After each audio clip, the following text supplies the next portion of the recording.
Hello everyone, welcome to True IAS and PCS. तो दोस्तों continue करते हैं हम लोग अपनी उपेंद्र सिंह की बुक के डिस्कशन को। और नेक्स्ट हमारा टॉपिक अब जो होने वाला है धर्मशास्त्र के बाद वो है बुद्धिस्ट टेक्स्ट। ठीक है, यानी कि वो टेक्स्ट, वो literature which is associated with Buddhism. दोस्तों, बुद्धिस्ट टेक्स्ट के टॉपिक को डिस्कस करवाने से पहले मैं कुछ बातें आप लोगों को क्लियर करना चाहूँगा, जिन बातों को आप लोगों ने मेरे साथ फाउंडेशन कोर्स वालों ने तो सुना ही है, लेकिन अगर आप मेरे प्लेलिस्ट को चेक करते हो या फिर डायरेक्टली आप उपेंद्र सिंह की बुक पर नहीं आए हो, तो 6 क्लास की एनसीईआरटी से लेकर तमिलनाडु से लेकर स्पेशली पूनम दलाल दहिया की बुक के अंदर मैंने आपको एक इनसाइट और एक एनालिसिस दी थी, जिसको दोबारा से मैं यहाँ आप सबके लिए रिपीट कर देता हूँ, जो कि इम्पॉर्टेंट है बुद्धिस्ट टेक्स्ट के टॉपिक पे आगे बढ़ने से पहले। सिंपल सी बात है, सबसे पहले तो एक बात को अपना थंब रूल बना लो। वो क्या है? गौतम बुद्ध ने जीते जी किसी भी तरीके का कोई भी टेक्स्ट जो है वो अपने हाथों से नहीं लिखा था। दूसरा रूल, खुद से नहीं लिखा था। दूसरा रूल ये कहता है, जितने भी उनके टाइम पर जब गौतम बुद्ध जिंदा थे तो उनका एक प्रॉपर ना बुद्धिस्ट संघ होता था। बुद्धिस्ट संघ, और संघ का मतलब होता है बेसिकली दोस्तों, एक आप ऐसा मान लो एसोसिएशन। अब किस बात की एसोसिएशन? जो भी मंक्स और नन्स इनके साथ जुड़े हुए थे, जहां पर भी अलग अलग जगह पर गौतम बुद्ध जो है वो रुकते थे मोनास्ट्रीज में, वो मंक्स और नन्स, तो उनका एक एसोसिएशन, उनका एक समूह, पूरा का पूरा जो ग्रुप था, उसको हम कहते हैं बुद्धिस्ट संघ। ऐसे जैना संघ भी होते हैं, लेकिन ये लेक्चर अभी जैनिज्म के बारे में नहीं है। हम लोग सिर्फ डेडिकेटेड बात अभी बुद्धिज्म के बारे में ही करने वाले हैं। तो पहला रूल मैंने आपको ये बताया, गौतम बुद्ध ने जीते जी अपने हाथों से कोई लिखावट नहीं करी, कहीं पर भी कुछ नहीं लिखा उन्होंने। अपनी बातें जो है, अगर आप ये सोच रहे हो कि वो प्रिजर्व करके कहीं लिख कर गए हैं, first hand information Gautam Buddha के बारे में मिलती है हमें, लेकिन वो हमें लिखावट की फॉर्म में नहीं मिलती उनकी। तो आप मुझसे फिर ये कहोगे कि सर, जब फर्स्ट हैंड इंफॉर्मेशन मिलती है उनके बारे में और जब उनके द्वारा लिखी ही नहीं गई, तो हम कैसे मान लें वो फर्स्ट हैंड है? उसके बारे में भी मैं आपको बताऊंगा लेक्चर में आगे प्रोसीड करते हुए। दूसरा रूल, लेकिन उससे पहले आप ये सुनो, जब गौतम बुद्ध जिंदा थे, उनके साथ एसोसिएटेड जो भी मंक्स और नन्स थे, उनकी मोनेस्ट्री का जो पार्ट थे, उनके डिसाइपल्स जो थे, जैसे एक फेमस डिसाइपल, एक फेमस स्टूडेंट जिनके बारे में आप जो है वो नाम सुनते रहते हो, आनंद। जीते जी गौतम बुद्ध के टाइम पर इन सारे मंक्स और नन्स ने, किसी ने भी कोई भी टेक्स्ट नहीं लिखा अपने हाथों से गौतम बुद्ध के सामने। जब गौतम बुद्ध अपने शरीर का त्याग करते हैं, जिस इवेंट को हम लोग बोलते हैं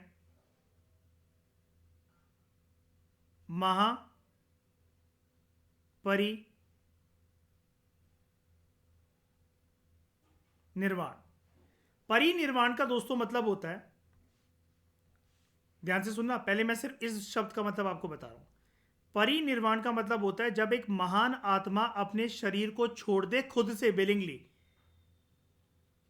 विलिंगली 99.99% दुनिया की जनता अपने शरीर को नहीं छोड़ सकती, आत्मा नहीं निकाल सकती शरीर से, शरीर का त्याग नहीं हो सकता विलिंगली। उसके लिए आपको अपने एनलाइटनमेंट को उजागर करना पड़ता है, चक्रास को खोलना पड़ता है, इंटेंस मेडिटेशन करनी पड़ती है, अपना जो हायर सेल्फ होता है उसको अटेन करना पड़ता है, तब जाकर ये वाला काम हो सकता है। आप कितना भी पैसा कमा लो, कुछ भी कर लो, अगर मैं आपसे अभी बोलूं can you move your soul, थोड़ा सा बाहर निकाल के दोबारा अंदर घुसा के देखो शरीर के अंदर, कर पाओगे आप ये वाला काम? नहीं कर पाओगे। तो आप ये बोलोगे सर ये पॉसिबल ही नहीं है, ये तो भगवान के हाथ में है। भगवान ने लेकिन हमें एक शक्ति भी दे रखी है, और ये चीज़ झूठी नहीं है। ये चीज़ ऐसा नहीं है कि सिर्फ गौतम बुद्ध ने, वर्धमान महावीरा ने या महान आत्माओं ने करी थी, गुरु नानक जी वगैरह ने। ये चीज आज भी होती है। जो भी मंक्स और नन्स होते हैं जिन्होंने एनलाइटनमेंट अटेन कर ली होती है, फिर जब वो किसी भी रिलीजन के साथ एसोसिएटेड हो, जिसने एनलाइटनमेंट प्राप्त कर ली है वो अपनी सोल को ऐसे मूव कर सकता है यहां से वहां। स्पेशली आप अपने शरीर का त्याग कर सकते हो। तो महान आत्माएं, महान व्यक्ति जब अपने शरीर को त्याग करते हैं उस इवेंट को कहते हैं परिनिर्वाण। अब ये टर्म तो किसी के लिए भी यूज हो सकती है, लेकिन हम गौतम बुद्ध जी को रिस्पेक्ट देने के लिए एक एक्स्ट्रा टर्म लगाते हैं इसके आगे, एक एक्स्ट्रा जो है वो प्रीफिक्स अटैच करते हैं, दैट इज महा। महा मतलब महान आत्मा। तो ऐसी महान आत्मा जो पृथ्वी पर बहुत सारे लोगों को बहुत कुछ सिखाकर गई, लेकिन जब उनका शरीर त्याग करने का टाइम आया तो विलिंगली उन्होंने भी अपने शरीर का त्याग कर दिया। तो गौतम बुद्ध के उस डेथ इवेंट को हम लोग कहते हैं महापरिनिर्वाण। जब ये हो जाता है, गौतम बुद्ध की फाइनली डेथ हो जाती है। डेथ वैसे जो महान आत्माएं होती हैं, फिर एक तरीके से बहुत सारे लोगों के दिल में इनका भगवान का दर्जा, तो हम डेथ नहीं बोलते, हम मृत्यु नहीं बोलते उसे, हम ये बोलते हैं शरीर का त्याग करना। तो खैर समझने के लिए हम डेथ बोल देते हैं, शरीर का त्याग करना कुछ भी बोल देते हैं, लेकिन पॉइंट जो मैं आपको समझाना चाहता हूं उसको पकड़ो। पॉइंट ये है कि गौतम बुद्ध के जीते जी, तो मैंने आपको बताया ना उन्होंने ना उनके डिसाइपल्स ने उनकी बातों को कंपाइल करा। गौतम बुद्ध के शरीर त्याग करने के बाद, उनकी डेथ के बाद कुछ काउंसिल्स होती हैं और उनको नाम दिया जाता है बुद्धिस्ट काउंसिल्स। उनको नाम दिया जाता है बुद्धिस्ट काउंसिल्स। अब ये आपका होमवर्क है कि आपको ये बताना है आज तक टोटल इतिहास में कितनी बुद्धिस्ट काउंसिल हुई हैं। उन बुद्धिस्ट काउंसिल को कंडक्ट किसने करवाया? हमेशा कोई ना कोई एक महान राजा करवाता था, ठीक है। तो वो महान राजा अलग अलग बुद्धिस्ट काउंसिल के अंदर कौन थे जिन्होंने फंडिंग करी, ठीक है, और कौन कौन सी जगहों पर वो बुद्धिस्ट काउंसिल्स जो हैं वो गठित हुई थी। अब बुद्धिस्ट काउंसिल में दोस्तों होता क्या था, एक राजा अलग अलग टाइम पर फंडिंग करता था। जैसे एक राजा था, मैं उसका नाम बता देता हूं आपको, होमवर्क तो आपको ही करना, आपको बताना कि कौन से काउंसिल में, मतलब कितनी टोटल काउंसिल हुई, कौन सा राजा था और कौन कौन सी जगहों पर हुई वो, ठीक है, भारत में या फिर इंडियन सब कॉन्टिनेंट में। एक राजा था, एग्जाम्पल के तौर पे मैं बता रहा हूं आपको रियल बात, काल अशोक। ये काल अशोक, अशोका का ना बेटा है ना बाप है, ना इसका अशोका से कुछ लेना देना है, ठीक है। नाम है सिर्फ एक राजा का, Kalashoka. He is not associated with Mauryan empire. Kalashoka राजा ने फंडिंग करी थी बुद्धिस्ट काउंसिल की। तो इन बुद्धिस्ट काउंसिल में होता क्या था, ये मंक्स आते थे, नन्स आते थे और बुद्धा की टीचिंग्स को कंपाइल करते थे। और ये काउंसिल कुछ ऐसी नहीं थी कि एक दिन का इवेंट है, 5 दिन का इवेंट है। ये लगभग कभी कभार तो बहुत सालों तक चली है, लगभग एक सेंचुरी तक भी चली है काउंसिल। इसलिए मैं आपको बोल रहा हूं कि उस जमाने में राजा इनकी फंडिंग करते थे। जैसे आप ये मान लो कि आज के टाइम में हमें शिव महापुराण की कथा जो है वो किसी महान जो संत आदमी हैं या जिनकी बहुत ज़्यादा एक तरीके से रिस्पेक्ट है लोगों के दिलो दिमाग में, हम उनको बुला रहे हैं वो कथा पढ़ने के लिए, और हम जानते हैं कि करोड़ों की भीड़ जो है वो आएगी और पूरी की पूरी कथा करने में महीनों का वक्त लगेगा, हफ्तों का वक्त लगेगा। तो फंडिंग कोई तो करेगा, देश का प्रधानमंत्री करेगा, राज्य का मुख्यमंत्री करेगा, सरकार करेगी, कोई तो फंडिंग करेगा। अब पुराने ज़माने में ये सब तो चलता नहीं था, सरकार और ये सब तो होती नहीं थी, तो राजा करता था फंडिंग। और राजा फंडिंग क्यों करेगा? राजा फंडिंग करेगा, साइकोलॉजी समझने की कोशिश करो, क्योंकि वो कहीं ना कहीं अपने मन में उस धर्म को लेकर, उस चीज़ को लेकर रिस्पेक्टफुल है। तो कल को अगर ऐसे क्वेश्चन आ जाए, क्या काल अशोक जो था एज अ राजा, क्या वो बुद्धिज्म को मानता था या उसे फॉलो करता था, या उसके दिल में कहीं विश्वास या रिस्पेक्ट थी? तो विश्वास या रिस्पेक्ट नहीं होती तो क्यों करता फंडिंग? विश्वास नहीं होता गौतम बुद्ध या उनकी टीचिंग्स के ऊपर, तो क्यों अपना पैसा, अपने सोने की गिरनियाँ, चांदी, जो भी देता होगा फंडिंग करवाने के लिए, पुराने ज़माने के जो राजा देते थे, तो उन्होंने क्यों दिया आज तक? बुद्धिस्ट काउंसिल्स को गठन करवाने के लिए या फिर जैना काउंसिल्स का गठन करवाने के लिए। लेकिन बुद्धिस्ट काउंसिल्स के अंदर जो मेन मकसद था वो ये था कि मंक्स और नन्स जो हैं वो मिलेंगे और बुद्धा की टीचिंग्स को जो है वो कंपाइल करेंगे। अब आपके मन में एक सवाल दोस्तों ये भी हो सकता है मेरे लिए कि सर एक बुद्धिस्ट काउंसिल काफ़ी नहीं थी क्या? अलग अलग टाइम पर आप बोल रहे हो कि टोटल कितनी बुद्धिस्ट काउंसिल्स हुई, कौन कौन से राजा ने फंडिंग करी, तो अलग अलग टाइम पे अलग अलग बुद्धिस्ट काउंसिल्स क्यों हुई? एक काउंसिल काफ़ी नहीं थी। तो दोस्तों बात ऐसी है कि जो फर्स्ट बुद्धिस्ट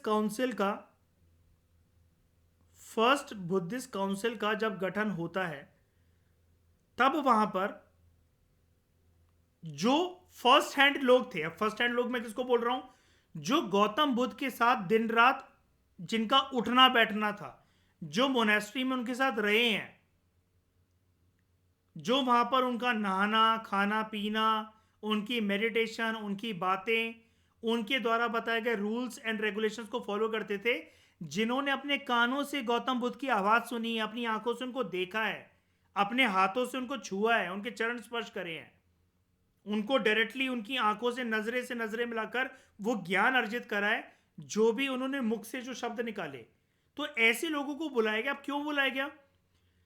गौतम बुद्ध की डेथ के बाद ना क्या हुआ था, बहुत अफरा तफरी मचने लग गई थी। क्या अफरा तफरी? मंक्स और नन्स बड़े एंशियस होने लग गए थे, बहुत ज्यादा बेसब्र होने लग गए थे। किस बात के लिए बेसब्र? यार गौतम बुद्ध इतनी महान आत्मा थी, इनके द्वारा बताई गई जो टीचिंग्स हैं उससे हमारी जीवन में क्या क्या बढ़िया परिवर्तन आया, कितने महान हम तरीकों से सीख पाए हैं कि जीवन में वस्तुओं का, लग्जूरियस लाइफ का, मेटेरियलिस्टिक लाइफ का कोई महत्व नहीं है, कोई इंपॉर्टेंस नहीं है। इंसान के सारे राज, सारे आंसर उसके खुद के अंदर छुपे हुए हैं। हम चाहें तो एक सूती कपड़े के अंदर दूसरों से खाना मांगते हुए भिक्खु और भिक्खुनी बनकर पूरा जीवन खुशहाल तरीके से गुजार सकते हैं। पूरा संसार फालतू में ही वस्तुओं को जोड़ने में लगा हुआ है। ऐसा ज्ञान संसार को एक वंडरफुल प्लेस बनाने के लिए गौतम बुद्ध ने हमें दिया। लेकिन उनके जाने के बाद ये ज्ञान अगर इतिहास के पन्नों में अगर खो गया या इतिहास की मिट्टी में मिल गया या धूल चाट गया, तो हम क्या करेंगे? ये तो फिर गौतम बुद्ध को एक तरीके से, मतलब उन्होंने जो हमें ज्ञान सिखाया, ये तो फिर हमारे लिए डिसरिस्पेक्ट करने वाली बात हुई। तो मंक्स और नन्स ना बड़े एंशियस हो गए, बड़ा अफरा तफरी, मतलब बेसब्र से हो गए, मतलब उनके अंदर अफरा तफरी मच गई।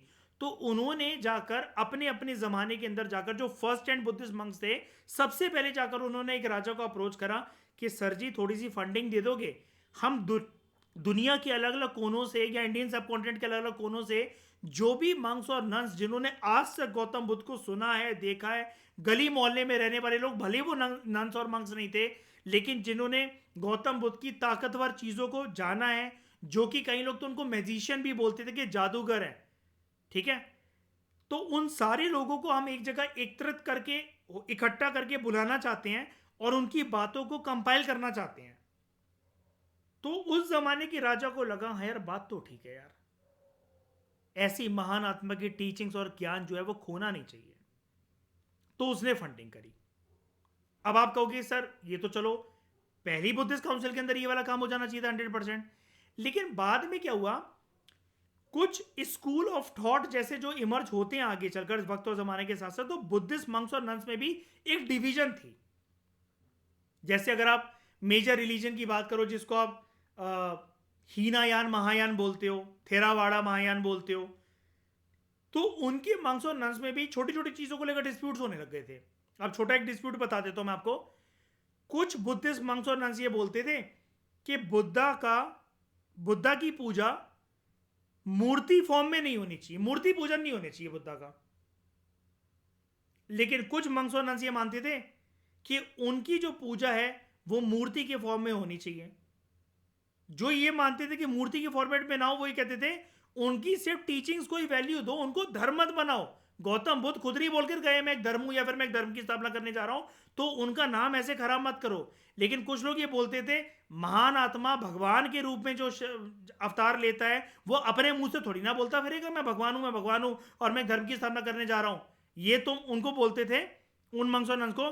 भाई तुम ये समझ नहीं पाए उनका मैसेज, तो अब ये डिस्प्यूट स्टार्ट हो गया। तो कुछ मंक्स और नन्स ने उनकी पूजा शुरू कर दी, आराधना शुरू कर दी मूर्ति की फॉर्म में, कि मूर्तियां भी होनी चाहिए इनकी, और इनकी पूजा भले धूप दीपक से ना हो लेकिन अलग तरीके से होगा। स्तूपा बनाएंगे हम वहां पर इनके रिलिक्स को रखेंगे, इनकी मूर्तियां बनाएंगे, इनकी टीचिंग्स भी करेंगे, लेकिन मूर्तियों की भी पूजा होगी। लेकिन वहीं पर कुछ जो ऑर्थोडॉक्स जो मंक्स और नन्स थे, जो बुद्धा के साथ रहे थे, जिन्होंने देखा था बुद्धा को अपनी आंखों से, सुना था अपने कानों से, उनको फील करा था अपने हाथों से, वो सेवा करते थे बुद्धा की दिन दिन रात। तो उनका ये कहना था, हमने सुना है गौतम बुद्ध की बात को अपने कानों से, वो जीते जी हमसे एक ही बात करते रहते, मुझे कभी धर्म मत बनाना, ना ही मैं यहां पर किसी धर्म की स्थापना करने आया हूं। लेकिन वहीं पर अपोजिट पार्टी ये बोलती थी, तुम पागल हो, भगवान कभी अपने मुंह से तो बोलेगा ही, भगवान कभी अपने मुंह से तो बोलेगा नहीं कि मैं एक धर्म की स्थापना करने आया हूं।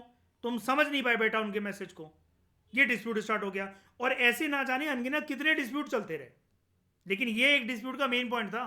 ये क्वेश्चन दोस्तों 2019 के प्रीलिम्स में आया था यूपीएससी में, कि महायान स्कूल जो है वो हीनायान, या जिसको आप थेरावाड़ा बोलते हो, तो वो कैसे उससे अलग है। अलग मतलब उसका मुख्य कारण क्या है अलग होने का? तो उसका मुख्य कारण था मूर्ति फॉर्म में बुद्धा का पूजन। अब इसलिए अलग अलग जाके काउंसिल्स कंपाइल हुई, सॉरी काउंसिल्स का गठन हुआ, ताकि उनकी टीचिंग्स को और तरीके से कंपाइल करा गया। अब आगे चलकर और भी उनकी टीचिंग्स को डिकोड करने के लिए और बुद्धिस्ट काउंसिल्स का गठन हुआ। तो आप मुझसे पूछोगे सर लेकिन ऐसा हो ही क्यों रहा है? पहली बार अगर हो गई कंपाइल तो वो ठीक है ना, उन्हीं को फॉलो करते चलो ना।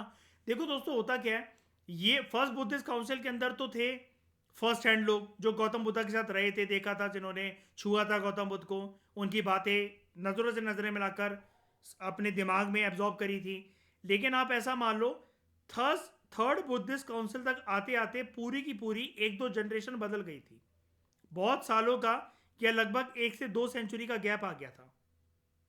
ठीक है, अब होता क्या है, मान लो कि आप मेरे लेक्चर देखकर, एक नॉर्मल सा एग्जांपल बताता हूं, आप मेरे लेक्चर देखकर उपेंद्र सिंह के किसी बच्चे को पढ़ाना चाहते हो यूपीएससी के लिए, यूजीसी नेट के लिए, उसको ट्यूशन देना चाहते हो हिस्ट्री की। अब आपने जो बातें मुझसे सीखी आप उनको उनको कन्वे करोगे, बाद में वो आपका स्टूडेंट खुद टीचर बन के किसी और को पढ़ाना चाहता है। तो मेरे थ्रू गई बातें आप तक जब पहुंचेंगी और आपके द्वारा ट्रांसमिट करी गई बातें आपके स्टूडेंट तक जब पहुंचेगी, और वो किसी चौथी पार्टी को जब वो बातें पहुंचाएगा, तो उसमें थोड़ा थोड़ा 19-20 का फर्क आने लगेगा। क्यों? एज इट इज, क्योंकि आप वहां पॉज नहीं ले सकते, वहां अपनी सांस नहीं रोक सकते, वहां कॉमा नहीं लगा सकते। जो काम मैं कर सकता हूं आप अल्टीमेटली होलिस्टिक वे से मेरे ज्ञान को ऑब्जॉर्व कर लोगे, और वो ज्ञान का निचोड़ अपने तरीकों से, अपने शब्दों में जो भी आपके समझाने की बताने की क्षमता होगी, आप वो किसी अन्य पार्टी को ट्रांसफर करोगे, वो वाली बात। लेकिन उसी प्रक्रिया में होगा क्या, कुछ कुछ बातों में आप हेरा फेरी कर दोगे। मैं ये नहीं कह रहा गलत बताओगे सही बताओगे, लेकिन कुछ कुछ बातें मोल्ड हो जाएंगी, और कुछ कुछ बातें हो सकता है कि आप और चटकारे ले लेकर 19-20 का फर्क पैदा कर कर मिर्च मसाला लगाकर किसी और फॉर्मेट से प्रेजेंट करो। तो हो सकता है बहुत सारी जगह पर अनइंटेंशनली ही सही, लेकिन आप बातों का मायना, नुमायना, बातों का आईना और उसका मीनिंग जो है वो कन्वर्ट कर दोगे, वो चेंज कर दोगे। कुछ ऐसे ही हुआ था बुद्धिस्ट काउंसिल्स के मंक्स और नन्स के साथ, कि जब जनरेशन बाय जनरेशन आगे बढ़ी, जैसे फर्स्ट बुद्धिस्ट काउंसिल के लोग आप इनको मान लो, अब इन्होंने आने वाली जनरेशन को, अपने बच्चों को, या फिर और भी जो लोग बुद्धिस्ट संघ और गण का पार्ट बने थे, मोनेस्ट्रीज का पार्ट बने थे, अब गौतम बुद्ध तो रहे नहीं, तो किसी ना किसी ने संभाला होगा आगे पूरा का पूरा प्रक्रिया को। लेकिन जब उसने वो सेम बातें जो जिस प्रकार से गौतम बुद्ध कहते थे वो बताने की कोशिश करी, तो भाई गौतम बुद्ध की बातें जो प्रकाश लोगों के दिमाग पर डालती थी, जिस तरीके से गौतम बुद्ध बताते थे, उनकी जगह तो कोई नहीं ले सकता, है ना। लेकिन फिर भी best to best possible manner में मान लो कि आनंद ने ही कोशिश करी होगी आने वाली जनरेशन के जो बुद्धिस्ट मंक्स और नन्स थे उनको बताने के लिए। लेकिन फिर भी एक दो जनरेशन के बाद जाते जाते, जैसे आनंद जो है हम उसको मान लेते हैं फर्स्ट जनरेशन, अगली जनरेशन आई, थर्ड जनरेशन आई, फोर्थ जनरेशन आई, फिफ्थ जनरेशन आई, तो चीजें आनंद के टाइम से लेते लेते तो फिफ्थ जनरेशन की जो मंक्स और नन्स होंगे उनमें तो काफी कुछ बदल गया होगा 500 सालों के अंदर। वो टीचिंग्स ओरिजिनली जो गौतम बुद्ध ने कही थी, आनंद ने सुनी थी, आनंद ने बाकी डिसाइपल्स को बताई, और जाते जाते वो 500 साल बाद 5वीं जनरेशन तक पहुंच रही है। तो चीजें तो बदल जाएंगी ना। तो जब वो चीजें वैल्यू एडिशन उनकी होती चली गई, तो उसमें कुछ कुछ चीजें ऐड, डिलीट, पुराने वाले मंक्स एंड नन्स के रूल्स को थोड़ा सा हटाना, दरकिरार करना, उनको आप ऐसा भी कह सकते हो कि सॉफ्ट अप्रोच के साथ क्रिटिसाइज करके नई बातों को लेकर आना। तो ये बुद्धिस्ट काउंसिल में चलता चला आया, ठीक है। और यही जो टेक्स्ट जो आगे चलकर बने, जो इन बुद्धिस्ट काउंसिल्स के अंदर जिनका गठन हुआ, यही कहलाते हैं बुद्धिस्ट टेक्स्ट। ये वाली बात मुझे कहानी पूरी बताना ज़रूरी थी ताकि आप बुद्धिस्ट टेक्स्ट के टॉपिक को समझ पाओ कि इसका बैकग्राउंड क्या है, क्योंकि बैकग्राउंड नहीं दे रखा है उपेंद्र सिंह में, इस चैप्टर में नहीं दे रखा है। डेडिकेटेड एक चैप्टर है बुद्धिज्म जैनिज्म के बारे में, उसमें तो इतनी इंफॉर्मेशन अवेलेबल है कि पूनम दलाल दहिया में तो 0.1% भी नहीं है, आप ऐसा मान के चलो। उसमें तो बहुत सारी चीज़ों के हम और प्रूफ निकालेंगे और बातों को डिकोड करेंगे। ऐसी ऐसी किताबों के नाम, गौतम बुद्ध के साथ जुड़ी हुई ऐसी क्रमों के नाम, उन घटनाक्रमों में गौतम बुद्ध क्या मैसेज देके गए थे, गौतम बुद्ध की क्या साइकोलॉजी थी, विद रियल प्रूफ्स हम जानेंगे उपेंद्र सिंह की बुक में। That is why I have deep respect for this resource. तो अर्ली बुद्धिस्ट टेक्स्ट जो है वो डिवाइड करे जाते हैं दो पार्ट में, एक कैनोनिकल टेक्स्ट और दूसरे नॉन कैनोनिकल टेक्स्ट। मैं पहले आपको इन दोनों शब्दों का मतलब बता देता हूं, डेप्थ में मैं आपको बाद में बताऊंगा आगे वाले जब हम इसके लेक्चर बनाएंगे। कैनोनिकल का मतलब होता है जो किसी एक बहुत ही ज़्यादा इंपॉर्टेंट पर्सनैलिटी के साथ एसोसिएटेड जो टेक्स्ट होते हैं, या किसी बहुत ही इंपॉर्टेंट इवेंट पर लिखे गए होते हैं, और जिनकी इंपॉर्टेंस जो है वो जनरेशन बाय जनरेशन जो है वो लोगों को प्रभावित करती रहती है, और उसकी महत्वता इंपॉर्टेंस दरकिनार कैसे भी करके नहीं होती है। वो होते हैं कैनोनिकल टेक्स्ट। एक तरीके से मैं इसको रिलीजियस तो नहीं कहूंगा, लेकिन ये रिलीजियस टेक्स्ट तो नहीं है, लेकिन पूजनीय है। पूजनीय किस सेंस में है, मतलब प्रॉपर कोई पूजा नहीं हो रही है धूप दीपक लगाकर, लोगों के दिलों में बहुत विश्वास है, बहुत मान्यता है, और इन टेक्स्ट को वो बहुत रिस्पेक्टफुल तरीके से उनके उस टेक्स्ट में जो भी गिवन होता है उसको अप्लाई करते हैं। अब ऐसा नहीं है, मैं एक बात क्लियर कर देना चाहता हूं आप सभी को, ऐसा नहीं है कि ये जो कैनोनिकल और जो नॉन कैनोनिकल जो टेक्स्ट होते हैं, ये जो नाम है सिर्फ बुद्धिज्म के साथ एसोसिएटेड है। ये किसी भी धर्म या किसी भी इंसान के साथ एसोसिएटेड हो सकते हैं। हम क्योंकि यहाँ पर बुद्धिस्ट टेक्स्ट के बारे में पढ़ रहे हैं, इसलिए राइटर हमें ये बता रहे हैं कि जो अर्ली, मतलब जो सबसे पहले जो बुद्धिस्ट टेक्स्ट लिखे गए थे, उनकी मेजर डिवीजन जो होती है वो होती है कैनोनिकल और नॉन कैनोनिकल टेक्स्ट में। आप इसको ऐसा भी बोल सकते हो, अगर आपको उसको गौतम बुद्ध के साथ रिलेट करके पढ़ना है तो, या समझना है, ये वो टेक्स्ट हैं जो गौतम बुद्धा की, जिसके अंदर ओरिजिनल टीचिंग्स थी और फर्स्ट हैंड इंफॉर्मेशन थी, यानी कि आनंद और बाकी जो मंक्स एंड नन्स थे जो डिसाइपल्स थे बुद्धा के, उन्होंने मिलकर फर्स्ट बुद्धिस्ट काउंसिल के अंदर इनको कंपाइल करा होगा। गारंटी कुछ नहीं है, मैं इसलिए बोल रहा हूं करा होगा, ऐसी मान्यता है हिस्टोरियंस की। गारंटी कुछ नहीं है, इतिहास में आप भूल जाओ कि कोई गारंटी होती है, ठीक है। लेकिन फिर भी अब हम ये तो बोल नहीं सकते कि रामायण महाभारत वाले ज़माने से बिलोंग करते थे। गौतम बुद्ध सच में थे, ये सच में बुद्धिस्ट काउंसिल का गठन हुआ था, काल अशोक ने फंडिंग करी थी, ठीक है, और भी राजाओं ने करी थी। तो ये कैनोनिकल टेक्स्ट बेसिकली वो टेक्स्ट है, मतलब आप इसको बुद्धिज्म के टाइम पर, मतलब अगर आप ये सोचो कि हम क्वेश्चन मार्क करें क्या इसके ऊपर, तो यहाँ पर क्वेश्चन मार्क का वैसे मतलब बनता नहीं है, क्योंकि प्रूफ्स हमारे पास अच्छे खासे अवेलेबल है। तो canonical text, first hand information, original teachings which have deep respect in the hearts of human beings since last few generations, since many generations, और आज भी उनकी रेलिवेंस कायम है, वो होते हैं canonical text. Non canonical text basically क्या होता है कि आप किसी इवेंट वगैरह को डिस्क्राइब करते हुए उसके ऊपर एक कोई कमेंट्री लिख देते हो, या फिर आप इसको ऐसे बोल सकते हो कि ये कैनोनिकल टेक्स्ट के ही एक वर्जन है, लेकिन एक एक्स्ट्रा पार्ट है उनका बेसिकली, जो कि मेन टेक्स्ट के साथ एसोसिएटेड नहीं है, ये एक्स्ट्रा बुक्स होती हैं, ठीक है। और डिटेल में मैं आपको बताऊंगा आगे चलकर, क्योंकि इसके बारे में डेडिकेटेड एक टॉपिक है, और बुद्धिज्म जैनिज्म चैप्टर के अंदर भी इसके बारे में डिस्कस करा हुआ है। तो अभी यहाँ पर मैं पूरा का पूरा पिटारा खोल के रख दूँ आपके सामने और फिर वही सेम बातें रिपीट करते हो तो मज़े नहीं आएंगे। जितना जहाँ पर समझाना होता है मैं आपको बता देता हूँ, ठीक है, तो आपका कुछ भी मिस नहीं होगा। अब देखो दोस्तों, इस लेक्चर में अब हम थोड़ा सा डीप डिग इन करते हैं कैनोनिकल टेक्स्ट के बारे में, जितना इस लेक्चर में, जितना इस चैप्टर के अंदर गिवन है।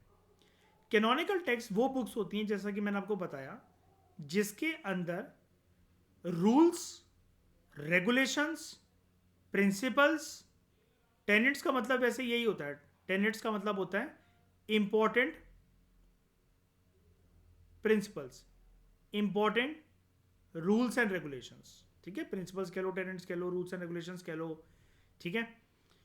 अब जैसा कि मैंने आपको बताया, ये कैनोनिकल टेक्स्ट हम बुद्धिज्म के साथ एसोसिएट करके पढ़ रहे हैं, लेकिन these terms are not related या not confined only to Buddhism. ये कहीं पर भी किसी भी धर्म के साथ, किसी भी पर्सन के साथ, किसी भी इवेंट के साथ एसोसिएट होकर ये दो टर्म्स को आप यूज कर सकते हो कि these texts are canonical and non canonical. लेकिन कैनोनिकल टेक्स्ट हमें राइटर पहले ये बता रहे हैं, इसका मीनिंग, नॉर्मल मीनिंग बता रहे हैं, काला चिट्ठा, कि दीज आर बुक्स जिसके अंदर कुछ रूल्स, रेगुलेशंस, प्रिंसिपल्स वगैरह गिवन होते हैं किसी एक धर्म को लेकर, किसी एक स्कूल ऑफ थॉट को लेकर, रिलीजियस स्कूल भी वो हो सकता है, और किसी एक सेक्ट को लेकर। सेक्ट बेसिकली क्या होता है दोस्तों, जब कुछ नंबर ऑफ लोग मिलकर एक किसी चीज के, किसी एक धर्म के या किसी एक संस्था के फॉलोअर्स बन जाते हैं, और उनका पूरा का पूरा एक चीज उनके अंदर जागरूक हो जाती है, और वो है उनका एक बिलीफ सिस्टम। तो उस बिलीफ सिस्टम को वो कायम करने के लिए खुद के वहां पर रूल्स एंड रेगुलेशंस बनाते हैं।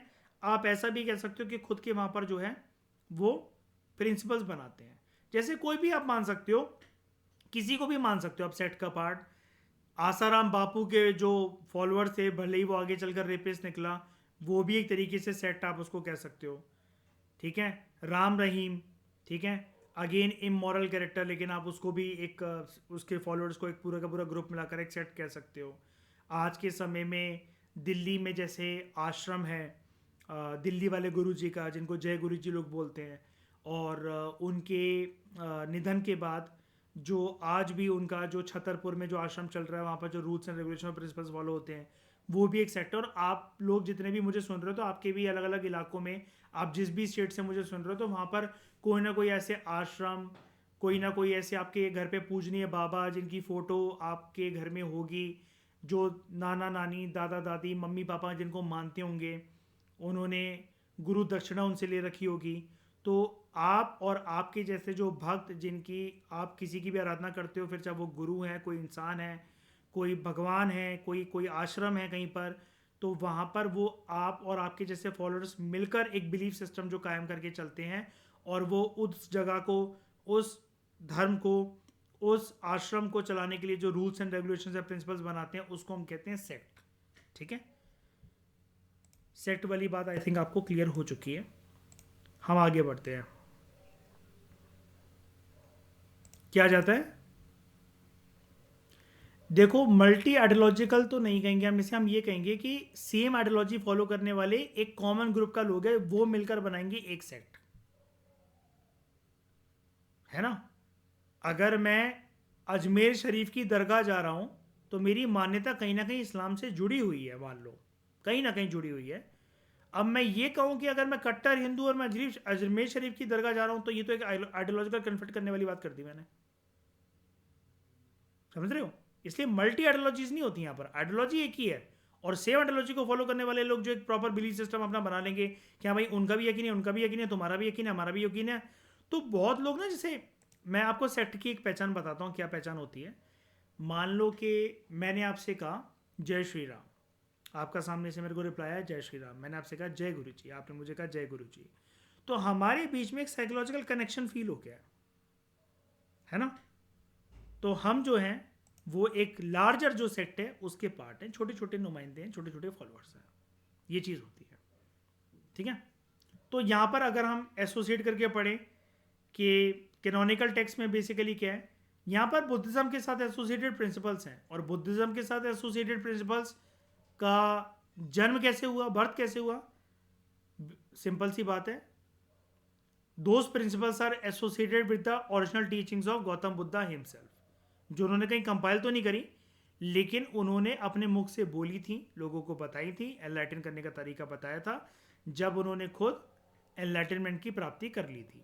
कमेंट बॉक्स में आपका दूसरा होमवर्क है, आपको यह बताना है कि बुद्धा को एनलाइटनमेंट की प्राप्ति कौन सी जगह पर हुई थी इस दुनिया में, और कौन से पेड़ के नीचे हुई थी, वो तो आपको पता ही है। ये पेड़ जो था वो पीपल का पेड़ था, कौन सी जगह पर था, और कितने दिन की मेडिटेशन के बाद इनको एनलाइटनमेंट की प्राप्ति हुई, वो आपको कमेंट बॉक्स में बताना है। तो अगर हम बुद्धिज्म के साथ एसोसिएटेड टेनेट्स या प्रिंसिपल्स की बात करें तो वो क्या क्या होंगे? राइट अंडरस्टैंडिंग, जैसे एट फोल्ड पाथ हम इनका डिस्कस कर लेते हैं। ये क्या है? धर्म चक्र, और जो उसको फॉलो कर लेगा तो उससे क्या उत्पन्न होगा? धर्म चक्र परिवर्तन। तो ये जैसे इन्होंने फोर फोल्ड पाथ की बात करी थी, ये फोर नोबल ट्रुथ्स की बात करी थी, सॉरी, और एट फोल्ड पाथ की बात करी थी। तो ये 8 रास्ते हैं जिन पे चलते हुए आप जो है एक अच्छे इंसान बन सकते हो। अपने बारे में, अपने खुद, मतलब आप अपने खुद के बारे में अपने आप को जान सकते हो, ठीक है, इन 8 रास्तों पर चलते हुए। राइट अंडरस्टैंडिंग, राइट थॉट्स रखो, right speech, right action, right livelihood, right effort, right mindfulness, right concentration, ठीक है। ये 8 इसके स्पोक्स हैं इस व्हील के। और ये व्हील किसको सिंबलाइज करता है? ये व्हील जो सिंबलाइज करता है ये धर्म का चक्र है। और मैंने आपको पहले ही बता दिया था, धर्म का मतलब रिलीजियस कोनोटेशन में जो पहले यूज होता था, प्रीवियस लेक्चर्स में मैंने आपको बताया था धर्मशास्त्र के बारे में जब हम पढ़ रहे थे, it is not associated with any proper religion, जिसको आप धर्म जो है आप समझ रहे हो कि हिंदी का वर्ड है ये रिलीजन का। ये हिंदुज़म, इस्लाम, सिखिज़म, बुद्धिज़्म, जैनिज़्म, क्रिश्चियनिटी, ये धर्म की बात नहीं हो रही यहाँ पर। धर्म का मतलब है ड्यूटी। तो अगर हम सिंपल लैंग्वेज में इसको पुट करें, गौतम बुद्ध के द्वारा बताए गए 8 रास्ते, 8 ड्यूटियाँ जिस पे चल के एक धर्म चक्र परिवर्तन इंसान के जीवन में आ सकता है और वो अपने आप को एक बेटर ह्यूमन बीइंग बना सकता है या बना सकती है, ठीक है। आगे बात करते हैं। अलग अलग जो बुद्धिस्ट स्कूल्स हैं, ठीक है, अब बुद्धिस्ट स्कूल्स भी अलग अलग होते हैं, इसके बारे में हम दोस्तों आगे चलकर जानेंगे। लेकिन जैसा कि मैंने अभी आपको इनिशियल लेक्चर में अभी यहाँ पर बताया, जब आज की क्लास मैंने स्टार्ट करी, कि ये जैसे थेरावाड़ा है, ठीक है, ओरिजिनली तो यही है थेरावाड़ा, जिसको आप हीनायान भी कहते हो। महायान, जो कि ये मानते थे कि मूर्ति पूजन होना चाहिए बुद्धा का। फिर बना वज्रयान, और ऐसे ना जाने अनगिनत बुद्धिस्ट स्कूल ऑफ थॉट है। इसका एक कॉम्प्रीहेंसिव जो टेबल था वो मैंने आपको पूनम दत्ता दहिया की बुक में दिखाया था, लेकिन उससे भी ज़्यादा डिटेल में बुद्धिस्ट स्कूल ऑफ थॉट्स को हम जानेंगे जब बुद्धिज्म एंड जैनिज्म का डेडिकेटेड चैप्टर हम उपेंद्र सिंह से करेंगे। वो वाली बातें वहाँ आपको ज़्यादा अच्छे से समझ में आएंगी। लेकिन जो अलग अलग बुद्धिस्ट स्कूल ऑफ थॉट्स हैं वो कॉमन तरीके से, आप ऐसा कह सकते हो कि जो कैनोनिकल लिटरेचर है, जो कैनोनिकल टेक्स्ट है, अभी हम यहाँ पर इस लेक्चर में नॉन कैनोनिकल टेक्स्ट की बात ही नहीं कर रहे हैं। कैनोनिकल टेक्स्ट यानी कि वो बुक्स जहाँ पर रूल्स एंड रेगुलेशंस गिवन होते हैं किसी एक रिलीजन को लेकर, रिलीजियस स्कूल को लेकर या सेट को लेकर। और यहाँ पर ये किसके साथ एसोसिएटेड हम पढ़ रहे हैं इसको? बुद्धिस्ट स्कूल है या बुद्धिस्ट स्कूल ऑफ थॉट है, तो कैनोनिकल लिटरेचर बुद्धिज्म के साथ एसोसिएटेड है, which are associated ultimately with the teachings of Gautam Buddha himself. तो वेरियस बुद्धिस्ट स्कूल्स क्लासीफाई करते हैं कैनोनिकल टेक्स्ट को, कैनोनिकल लिटरेचर को अलग अलग तरीकों में। कुछ बुद्धिस्ट स्कूल्स ये बोलते हैं कि, मतलब बोलते क्या है, उन्होंने क्लासीफाई कर रखा है कैनोनिकल टेक्स्ट को इनटू 9 अंग या फिर 12 अंग। अब दोस्तों एक मज़ेदार बात मैं आपको ये बताता हूँ, अगर आप गूगल पे सर्च करोगे ना, ये आप ये वर्ड डालोगे अगर गूगल पे 12 अंग, 12 अंगास, अगर ऐसा करके आप लिखोगे ना गूगल पे, तो गूगल आपको अल्टीमेटली इंफॉर्मेशन जो थ्रो करेगा वो कहेगा 12 अंग्स आर एसोसिएटेड विद जैनिज्म। अब ये अंग कुछ नहीं है, बुक है दोस्तों, ठीक है, कंफ्यूज नहीं होना है कहीं आप सोचो सर ये क्या अंग का मतलब क्या होता है। बुक है, ठीक है, टीचिंग्स है। 12 अंग जो है वो गूगल आपको दिखाएगा जैनिज्म के साथ एसोसिएटेड है। पूनम दत्ता दहिया की बुक भी हमें यही बताती थी, एनसीईआरटी तमिलनाडु की बुक्स भी हमें यही बताती थी। लेकिन एक मज़ेदार बात, जब मैंने पहली बार उपेंद्र सिंह को पढ़ा था तो मुझे भी जानने को मिली थी, ये 12 अंग की किताबें बुद्धिज्म के साथ भी एसोसिएटेड है। पूनम दत्ता दहिया, एनसीईआरटी तमिलनाडु की बुक, इवन गूगल आपको पहला इंफॉर्मेशन यही थ्रो करेगा 12 Angas are associated with Jainism. अब आपका तीसरा होमवर्क ये है कि आपको ये बताना है जो 12 अंगास की जो किताब है, ये मतलब एक किताब नहीं है, मतलब वो आप ऐसा मान लो कि जो 12 अंगास का जो बास्केट है अंडर जैनिज्म, उन टेक्स्ट को क्या नाम दिया जाता है? एंड ये जो 12 अंगास है which are associated with Buddhism, इसको क्या नाम दिया जाता है?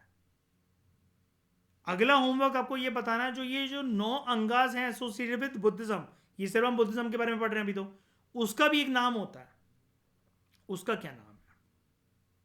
तो 9 का बताना नाम अंडर बुद्धिज्म, 12 का बताना नाम अंडर बुद्धिज्म, और 12 का नाम बताना अंडर जैनिज्म। मतलब आपको ऐसा नहीं करना है वो 1 2 3 4 5 6 7 8 9 10 11 12 करके नहीं है, वो नाम है। 9 की बास्केट है एक बुक्स की, टेक्स्ट की, उसका एक नाम है। 12 की बुक्स की बास्केट है अंडर जैनिज्म, उसका एक नाम है। 12 की बुक्स की बास्केट का 12 बुक्स की एक बास्केट है, उसका एक नाम है अंडर बुद्धिज्म। तो वो नाम बताने आपको, टोटल 3 नाम बताने हैं, 9 12 under Buddhism and 12 under Jainism. वो बास्केट का नाम बताना है, वो कैटेगरी का नाम बताना है। ओके। लेकिन जो सबसे फेमस जो आप सुनते हो, जिसको आप पढ़ रहे होगे बचपन से, हिस्ट्री जब भी आपने पढ़ी है, नॉर्मल एनसीईआरटी में भी आप ये पढ़ लेते हो, कि जो बुद्धिस्ट स्कूल्स हैं, और सारे बुद्धिस्ट स्कूल्स कॉमनली, और कॉमनली मैं बताऊं कितना कॉमनली, हिंदुस्तान के बुद्धिस्ट स्कूल ऑफ थॉट तो मानते ही हैं, लेकिन आपको पता होगा बुद्धिज्म हिंदुस्तान से भी ज्यादा प्रचलित दूसरे देशों में हुआ। और अगर मैं कंट्री बताऊं तो कौन सी कंट्री, अगर आप यहां पर देखो, हिंदुस्तान से अलग अलग कोनों में फैला बुद्धिज्म, ज्यादातर जो फैला था वो इन देशों में फैला था। और ये कौन सा दुनिया का कोना होता है? इसको हम कहते हैं गुड मयूर, साउथ ईस्ट एशिया।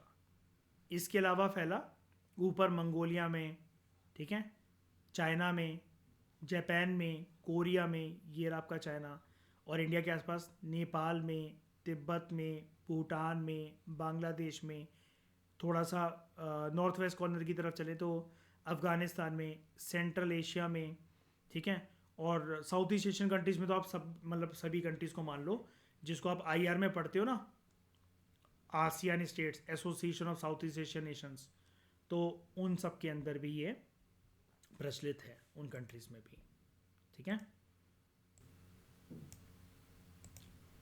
एक होमवर्क और करना, ज़रा मुझे ना कमेंट में एक लिस्ट देना, ठीक है, कंप्लीट लिस्ट देना ढूंढकर, सारी वो कंट्रीज, वो सारी कंट्रीज के नाम, रीजन्स के नाम नहीं, वो सारी कंट्रीज के नाम, उसकी पूरी प्रॉपर मुझे लिस्ट देना कमेंट बॉक्स में, जहां जहां बुद्धिज्म जो है वो फैला, जितनी भी है वो, 1 हैं, 10 हैं, 20 कंट्री है, जितनी भी हैं, 25-30 से ज़्यादा है नहीं वैसे, लेकिन वो सारी कंट्रीज के नाम एक बार ही बताना, ठीक है।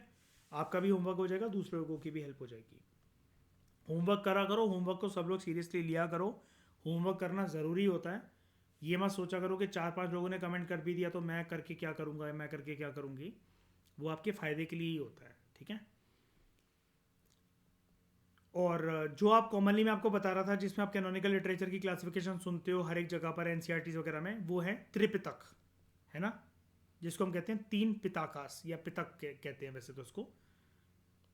तो ये 3 पिताकास को हम लोग कहते हैं, आप इसको ऐसे भी लिख सकते हो,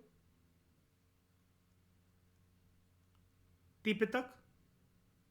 ये जो तिपितक बोला जाता है, ये पाली के अंदर बोला जाता है, ठीक है। संस्कृत और प्राकृत के अंदर इसको बोला जाता है त्रिपितक, ठीक है। डिफरेंस क्या दिख रहा है आपको यहां पर? कुछ नहीं है, स्पेलिंग की डिफरेंस है। तीपितक, त्रिपितक, बस ये डिफरेंस है, ठीक है। तो there are various versions of Tipitaka या त्रिपितक, कुछ भी लिख देना पेपर में, कोई फर्क नहीं पड़ता। द 3 बास्केट्स या फिर कलेक्शंस, याद रखना, वो आपको अभी त्रिपितक के नाम नहीं बता रहा है। त्रिपितक के नाम मैं आपको पहले बता देता हूं, जिसको वो कह रहा है ना 3 बास्केट्स या 3 कलेक्शन, तो ये बास्केट की फॉर्म में ही सिंबलाइज करे जाते हैं। नाम तो ये हैं दोस्तों, सुत पितक, विनय पितक और अभिधम पितक, ठीक है। नाम तो ये हैं, लेकिन वो आपको बता क्या रहा है, पहले आप ये समझो, वो आपको ये कह रहा है, ध्यान से समझो इस लाइन को, there are various versions of the Tripitaka, यानी कि जो मैं आपको कंट्री अभी दिखा रहा था ना, इतने सारे रीजन में जो गया है, तो बहुत सारे वर्जन्स हैं त्रिपितक के, और वो अलग अलग भाषाओं के साथ एसोसिएटेड है लैंग्वेजेस में। लेकिन लैंग्वेजेस कोई भी अपना लो, रहेंगी तो वो बुद्धिस्ट टीचिंग्स ही। तो जहाँ जहाँ अलग अलग भाषाओं में भी त्रिपितक के बारे में, या जिसको तिपितक भी बोला जाता है, स्पेलिंग भी चेंज हो जाती है, उन प्रिंसिपल्स को सभी बुद्धिस्ट स्कूल ऑफ थॉट में कॉमन तरीके से अपनाया गया। यानी कि बुद्धिस्ट मंक्स और नन्स में बहुत सारी चीज़ों को लेकर डिफरेंसेस हो सकते हैं, लेकिन when it comes to Tripitaka या थ्री बास्केट, यहाँ पर कोई डिफरेंस नहीं है। बुद्धिस्ट मंक्स और नन्स में कोई कन्फ्लिक्ट नहीं है। अलग अलग भाषाओं में जहाँ पर त्रिपिटक के बारे में गिवन है, थ्री बास्केट या थ्री कलेक्शंस के बारे में गिवन है, वो है पाली, ठीक है, दिस इज पाली टेक्स्ट या पाली कैनन हम इसको कहते हैं। दूसरा चाइनीज़, तो जो चाइनीज़ बुद्धिज़्म है, चाइनीज़ टेक्स्ट है, चाइनीज़ बुद्धिस्ट कैनन है। कैनन मतलब पूरे के पूरे ग्रंथ या टेक्स्ट, ठीक है। और तिब्बत में भी, तो तिब्बतन भाषा के अंदर भी इसको मान्यता जो है त्रिपिटक को वो प्राप्त है, ठीक है। इसको त्रिपिटक ये तीन भाषाओं के साथ एसोसिएट करके मत पढ़ना। त्रिपिटक तो मैं आपको फिर से बता देता हूँ, वो तीन बास्केट्स हैं, सुत्त पिटक, विनय पिटक और अभिधम पिटक। क्या होता है इनमें डिफरेंस वो मैं आपको बताऊंगा नेक्स्ट लेक्चर के अंदर। लेकिन ये वाली लाइन इंपॉर्टेंट है कि बहुत सारे वर्जन्स हैं त्रिपिटक के। तो आप ही मुझसे कहोगे सर ये तीन ही भाषाओं में है? नहीं, इतनी सारे रीजन्स मैंने आपको बताए। आप अभी कमेंट बॉक्स में मुझे ये सारी कंट्रीज़ बताओगे, तो जिन जिन कंट्रीज़ में जो जो भाषा होती है, तो वहाँ पर जो लोग बुद्धिज़्म में इंटरेस्ट दिखाते हैं, उनकी टीचिंग्स को पढ़ते तो उन कंट्री की भाषा आ जाएगी। लेकिन मेजरली ये भाषा है पाली, चाइनीज़ और तिब्बतन, ठीक है। तो क्योंकि यहाँ पर लाइक लिखा हुआ है।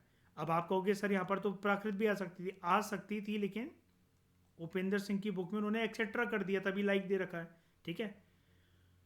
अब इस ये वाली बात इंपॉर्टेंट क्यों थी? ये वाली बात इसलिए इंपॉर्टेंट है क्योंकि जो अगला पॉइंट मैं आपको बताने जा रहा हूँ, वहाँ से आपका प्रीलिम्स का एक क्वेश्चन निकल सकता है, या फिर यूजीसी नेट में एक आपका क्वेश्चन जो है वो उससे बन सकता है। और वो क्वेश्चन क्या हो सकता है कि जो ये त्रिपिटक के अलग अलग वर्जन्स हैं, अलग अलग भाषाओं में जो लिखे गए हैं बेसिकली, तो इनमें से हम सबसे ओल्डेस्ट किसको माने? मैं प्राकृत को मानूं, पाली को मानूं, चाइनीज़ को मानूं, तिब्बतन को मानूं? अगर अफगानिस्तान में है तो क्या मैं पर्शियन को मानूं, अरेबिक को मानूं, उर्दू को मानूं, किसको मानूं मैं? तो आंसर सिंपल है, जो पाली त्रिपिटक है, और जैसा कि मैंने आपको पहले क्लियर कर दिया, आपको बुक में बहुत बार तिपितक तिपितक दिख रहा होगा और आप सोच रहे होगे कि सर आपके मुंह से त्रिपितक निकल रहा है, ठीक है। तो दोस्तों मैं तोतला नहीं हूँ, लेकिन दोनों भाषाओं में, मतलब दोनों स्पेलिंग के उसमें आप इसको यूज़ कर सकते हो, ती भी और त्रि भी, ठीक है। तो जो पाली तिपितक है या पाली त्रिपितक कह रहे हो आप इसको, थेरावाड़ा स्कूल का, ठीक है। और ये ओल्डेस्ट स्कूल है जिसको आप हीनायान कह के भी संबोधित करते हो, ठीक है।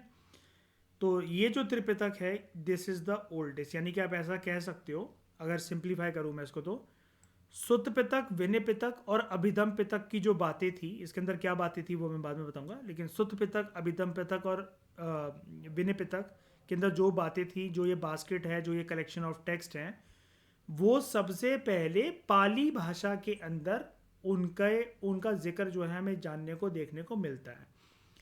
अब एक बात और क्लियर कर देता हूँ, आपको ऐसा लगता होगा, इसकी अंडरस्टैंडिंग मैं आपको पहले दे चुका हूँ, लेकिन जो लोग मुझे पहली बार सुन रहे हैं, पहली बार इसको समझ रहे हैं इस चैप्टर को, उनके लिए मैं ईजी करके एक बात बता देता हूँ।